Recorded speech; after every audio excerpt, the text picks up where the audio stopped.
Kita lanjutkan perbincangan dengan Pak Suharso. Pak Suharso, kalau kita lihat angka kemiskinan akhir 2019 kan 9,4 ya, tapi Juli ini sepertinya naik jadi 9,78% dari corona. Nah, ini akan membuat jumlah orang miskin bertambah. Ya. Nah, apa yang akan dilakukan supaya tahun depan dengan kondisi orang miskin yang bertambah itu bisa terbantu, Pak? Memang kemiskinan naik karena hilangnya jam kerja. Saya memberi contoh, Pak, dua sektor saja, industri dan pariwisata. Industri dan pariwisata itu kira-kira jumlah tenaga kerjanya sekitar 31,2 juta. Taruhlah 30 juta untuk gampang supaya Bapak bisa ikuti. 30 juta orang yang bekerja di dua sektor ini. Kenapa saya pilih pariwisata dan industri? Karena orang yang bekerja di sini itu orang-orang yang semi skill, ya, semi skill. Setidak-tidaknya mereka harus punya keahlian tertentu. Kalau Anda masuk ke pariwisata, kerja di hotel, ya kan, bagian housekeeping, Anda pasti pernah masuk di pelatihan soal seperti itu. Dan dibayarnya pasti bukan murah. Kalau Anda juru masak, kitchen, chef, pasti mahal bayarannya. Nah, begitu juga di industri, ya kan? Di industri manufaktur itu kan orang akan dibayar dengan harga yang lebih tinggi dibandingkan yang massal begitu. 30 juta Bapak. Tingkat utilisasinya pada masa pandemi karena PSBB, itu kami menghitungnya turun 50%. Ya, sebenarnya turun mungkin lebih rendah dari 50%, mungkin bisa sampai 30%. Tapi katakanlah 50%. Artinya dari 30 juta orang ini, kira-kira 15 juta orang itu dirumahkan atau jam kerjanya berkurang.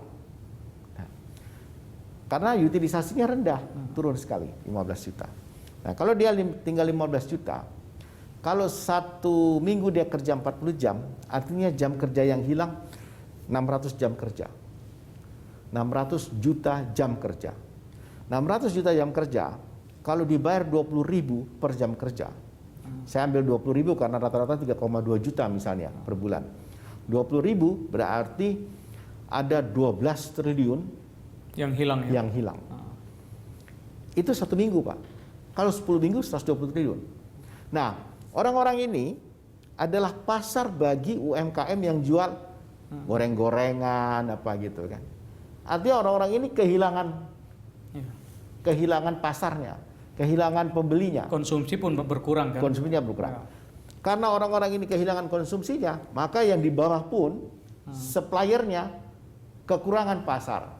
Nah, kalau kita hitung berdasarkan analisa input output, itu kira-kira hampir tiga kali lipat dari 120 triliun tadi yang hilang selama 10 minggu, 360 triliun.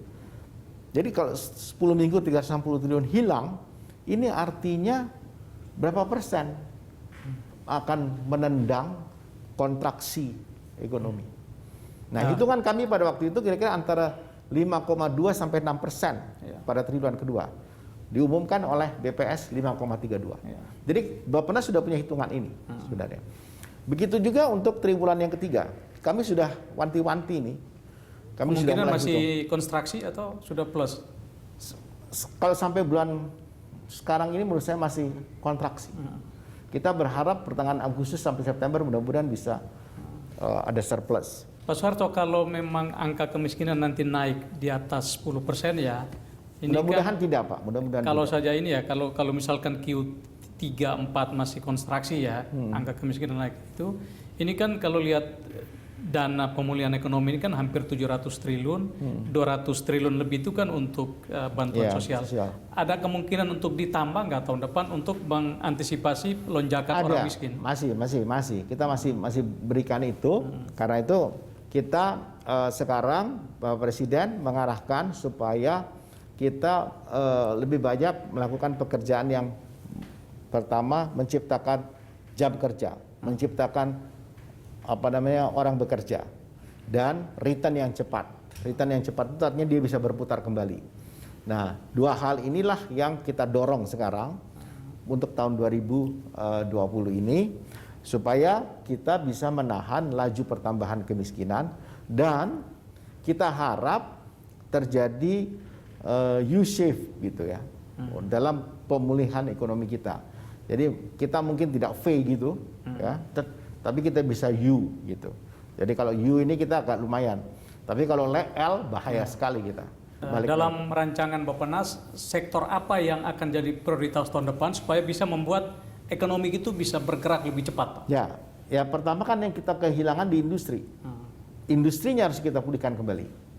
Industri kita pulihkan karena industri ini dia punya efek ganda yang besar, angka penggandanya besar. Karena dia menciptakan backward linkage dan juga forward linkage-nya. Jadi dengan demikian dia bergerak gitu. Kalau dia tengah bergerak, otomatis di depan dan di belakang bergerak. Kemudian yang kedua, yang padat karya. Dalam hal ini pariwisata. Pariwisata itu kan bisa mendorong. Cuma orang kan sekarang pariwisata sudah tidak lagi mass tourism, tapi quality tourism. Jadi setidak-tidaknya pekerjaan itu masih tetap tersedia. Yang ketiga, tentu masih tetap pekerjaan-pekerjaan yang padat karya. Dalam hal ini adalah pekerjaan-pekerjaan infrastruktur. Infrastruktur tetap jalan ya? Tetap jalan. Termasuk ibu kota baru gimana Pak? Tetap lanjut atau di hold dulu nih? Ibu kota baru ini kita nunggu vaksin dulu lah. Jangan dulu terburu-buru. Tetapi master plan-nya kita tetap kerjakan. Mudah-mudahan sudah selesai dan kita akan susul dengan detail plan. Tetapi pekerjaan-pekerjaan infrastruktur dasar akan tetap kita lakukan. Karena itu tetap akan diperlukan untuk Balikpapan dan Samarinda. Dalam proyeksi Bappenas, tahun depan itu pertumbuhan ekonomi bisa berapa? Kalau kita lihat di RPJM kan optimistis 5-6% ya. Nah, dengan kondisi COVID seperti ini, tahun depan proyeksinya seperti apa? Iya, kita bergerak di antara 4,5 sampai 5,5. Cuma saya belum bisa, ini kan nggak bisa ramal-ramal begitu aja kan. Itu kan harapan kita 4,5, 5,5. Saya cuma berasumsi kalau kita pada full year tahun ini bisa positif, maka mungkin kita bisa sampai mencapai di atas 5. Tetapi kalau kita di sini itu negatif, saya kira kita antara 4,5 sampai 5%. Gitu. Tapi kenapa begini? Karena kita misalnya infrastruktur, kita akan banyak belanja di infrastruktur tahun depan. Dan government expenditure yang tetap menyebabkan instrumen counter cyclical terhadap keadaan ekonomi. Dan kita lebih banyak belanjakan di infrastruktur. Dan infrastruktur itu kan punya efek yang panjang. Ya kan tidak bisa dengan serta-merta. Karena itu kenapa saya minta industri. Kalau industri serta-merta. Sekaligus untuk memperbaiki kontribusi dari sektor industri terhadap GDP kita agar tembus di atas 20%. Pak Suharto, terima kasih banyak atas kesempatannya. Pemirsa, demikian spesial interview. Sampai jumpa.